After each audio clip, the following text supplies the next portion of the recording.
প্রিয় ছাত্রছাত্রীবৃন্দ, আমরা ইংরেজি পার্ট 1 ক্লাসে কমপ্লিটিং সেন্টেন্স করছিলাম এবং আশা করি তোমরা সবাই দেখেছো এবং ভিডিওটি তোমাদের ভালো লেগেছে। আজকে আমরা কমপ্লিটিং সেন্টেন্সের উপরই পার্ট 2 করব এবং আজকে আমাদের যে টপিকটি থাকবে আমাদের সাথে সেটি হচ্ছে কন্ডিশনাল সেন্টেন্স, অর্থাৎ কন্ডিশনাল সেন্টেন্সগুলোকে আমরা কিভাবে কমপ্লিট করতে পারি আমরা সে ব্যাপারে আলোচনা করব।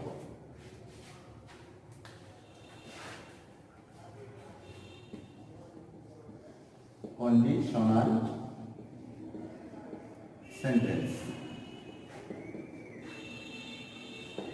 কন্ডিশনাল সেন্টেন্স এর অর্থ হচ্ছে শর্তযুক্ত বাক্য, অর্থাৎ এই বাক্যগুলো সাধারণত শর্তমূলক হয়ে থাকে যে যদি এটা হয় তাহলে এরকম হবে, এরকম কি হবে, যদি তুমি আসো তবে আমি যাব। জাস্ট এরকম বাক্যগুলোকে আমরা কিভাবে কমপ্লিট করব সে ব্যাপারে আমরা আজকে আলোচনা করব। ডিয়ার স্টুডেন্টস, জেনারেলি কন্ডিশনাল সেন্টেন্সগুলো তিন প্রকারের হয়ে থাকে: first condition, second condition and third condition. প্রত্যেকটি কন্ডিশনেরই একটি করে ফর্মুলা আছে। আমরা সেই ফর্মুলাগুলো দেখে দেখে আমরা কমপ্লিট করার চেষ্টা করব। আমরা প্রথমে আলোচনা করছি ফার্স্ট কন্ডিশন, অর্থাৎ প্রথম শর্ত। ফার্স্ট কন্ডিশন, এটি ফর্মুলা আমি বলেছি, শুরুতেই বলেছি যে প্রত্যেকটি কন্ডিশনের একটি করে ফর্মুলা আছে। ফার্স্ট কন্ডিশনেরও একটি ফর্মুলা আছে। ফর্মুলাটি হচ্ছে এরকম: if plus present tense plus future tense. If plus present tense plus future tense. Dear students, আমরা এক্ষেত্রে লক্ষ্য করব যে দুইটি অংশ প্রেজেন্ট টেন্স এবং ফিউচার টেন্স, এই দুইটি অংশের যে কোনো একটি অংশে শূন্যস্থান থাকতে পারে। অর্থাৎ তোমার যদি ফিউচার টেন্স দেওয়া থাকে তাহলে আমরা প্রেজেন্ট টেন্স দিয়ে কমপ্লিট করব, আবার যদি প্রেজেন্ট টেন্স দেওয়া থাকে তাহলে ফিউচার টেন্স দিয়ে কমপ্লিট করব। পরীক্ষায় দুই রকমই থাকতে পারে, প্রেজেন্ট টেন্স থেকে ফিউচার টেন্সের জায়গায় শূন্যস্থান থাকতে পারে, আবার অন্যদিকে ফিউচার টেন্স থেকে প্রেজেন্ট টেন্সের জায়গায় শূন্যস্থান থাকতে পারে। Let's see. If it rains,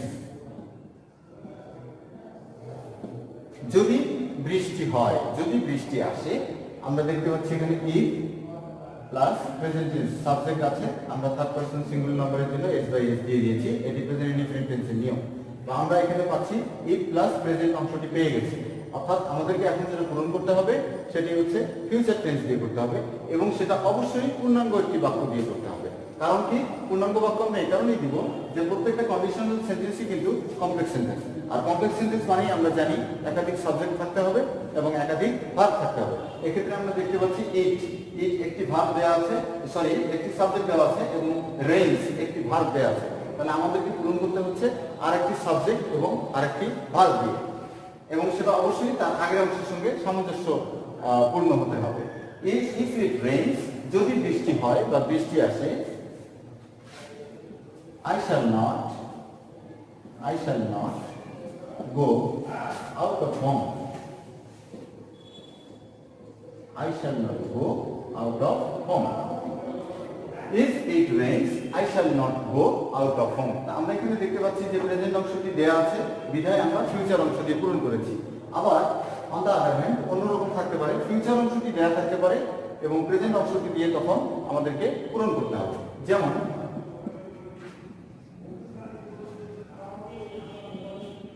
you will not prosper, তুমি উন্নতি করবে না, if dash।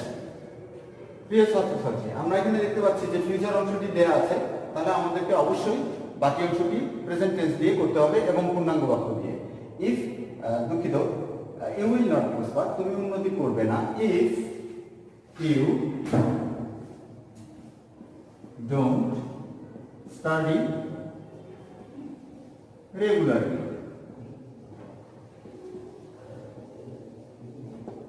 আমরা এখানে দেখতে পাচ্ছি যে you will not prosper, তুমি উন্নতি করবে না, if you don't study regularly, যদি তুমি নিয়মিত পড়ালেখা না করো। তাহলে আমরা দেখতে পাচ্ছি যে এটি দুইভাবে আসতে পারে। ফিউচার অংশ দেওয়া থাকলে আমরা প্রেজেন্ট অংশটি পূরণ করব, কমপ্লিট করব। আবার যদি প্রেজেন্টের অংশটি দেওয়া থাকে সেক্ষেত্রে আমরা ফিউচার দিয়ে পূরণ করব। এই হচ্ছে ফার্স্ট কন্ডিশন। আমরা এখন সেকেন্ড কন্ডিশনে চলে যাব।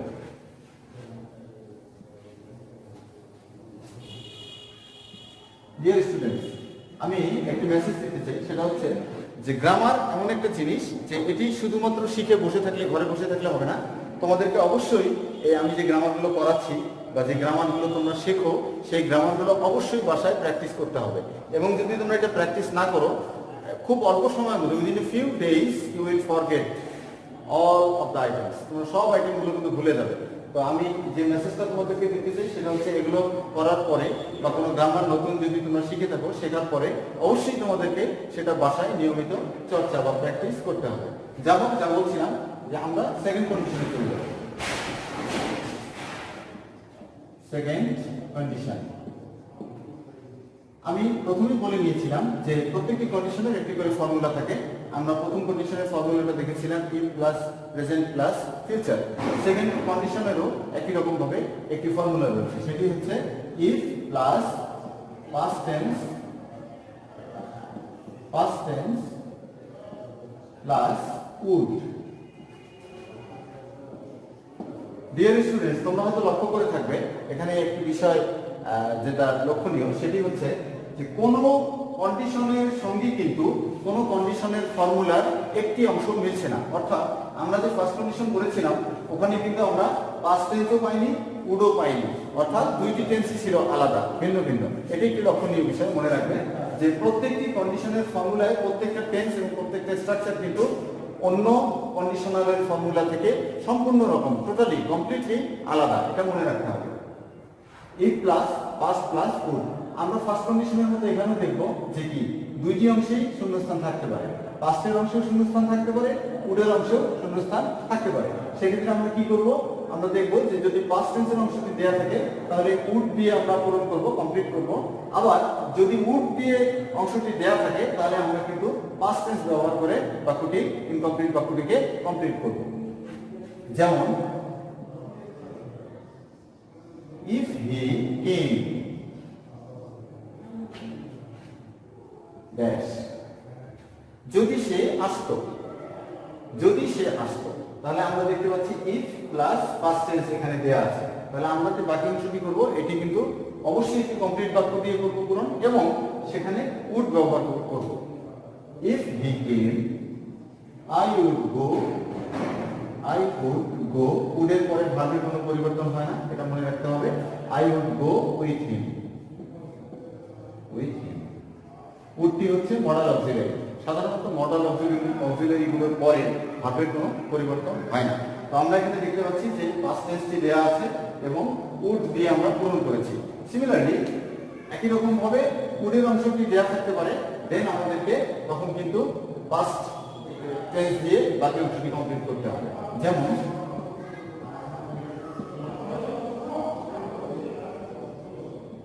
he will meet me, সে আমার সঙ্গে দেখা করবে, আমার সঙ্গে মিলিত হবে if dash।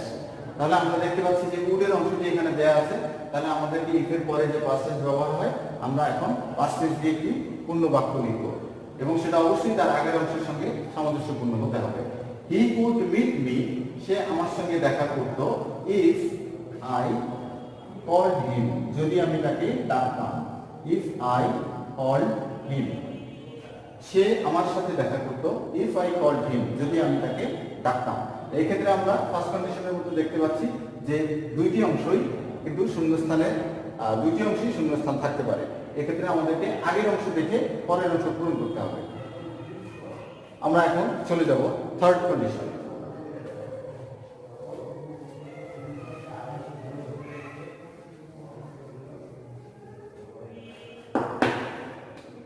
Third condition,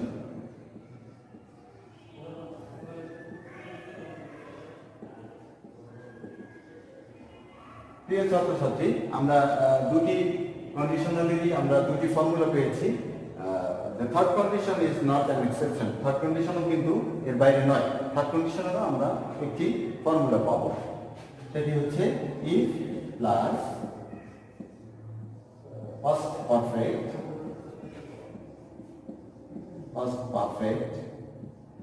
plus would have। আমি একটু আগে বলেছিলাম যে কোনো কন্ডিশনালের কোনো ফর্মুলার সঙ্গে অন্য কোনো কন্ডিশনালের কোনো ফর্মুলার কিন্তু কোনো মিল নেই। আমরা একটি সর্বশেষ কন্ডিশন করছি, থার্ড কন্ডিশন। আমরা ফার্স্ট এবং সেকেন্ড কন্ডিশনটি করেছিলাম এবং সেখানে দেখেছি সেখানে কিন্তু আমরা পাস্ট পারফেক্ট টেন্সও পাইনি, উড হ্যাভও পাইনি। দুটি ফার্স্ট এবং সেকেন্ড দুটির কোনো কন্ডিশনালেই আমরা এই দুটির কোনোটি পাইনি। অর্থাৎ প্রত্যেকটি কন্ডিশনালের ফর্মুলা একটি ইন্ডিভিজুয়াল ফর্মুলা, অর্থাৎ অপর কোনো ফর্মুলার সঙ্গে তাদের কোনো মিল নেই।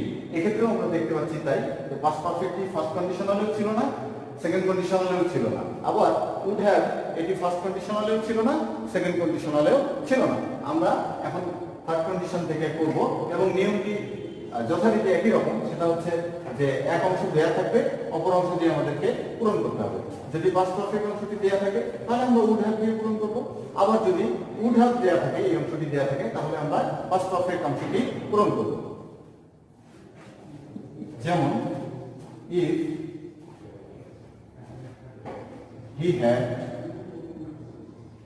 invited me,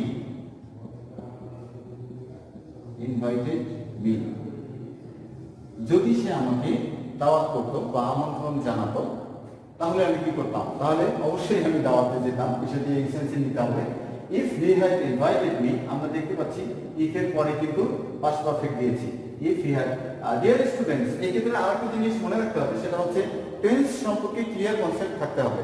টেন্স সম্পর্কে যদি ক্লিয়ার কনসেপ্ট না থাকে তাহলে এটি করা কিন্তু একটু সমস্যাই হবে তোমাদের জন্য। সো এই কন্ডিশনাল সেন্টেন্স দিয়ে কমপ্লিটিং সেন্টেন্স করার আগে তোমরা অবশ্যই টেন্সটা একটু ঝালিয়ে নেবে।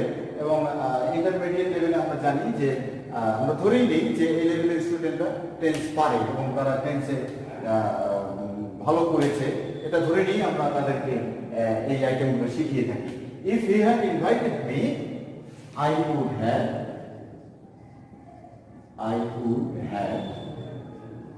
joined the party.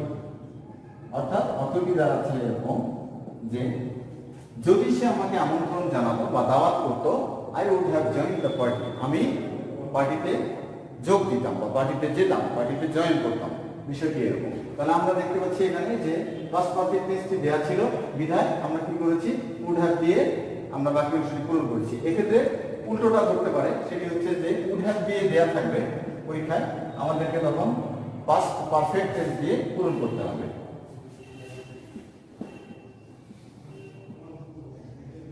he would have attended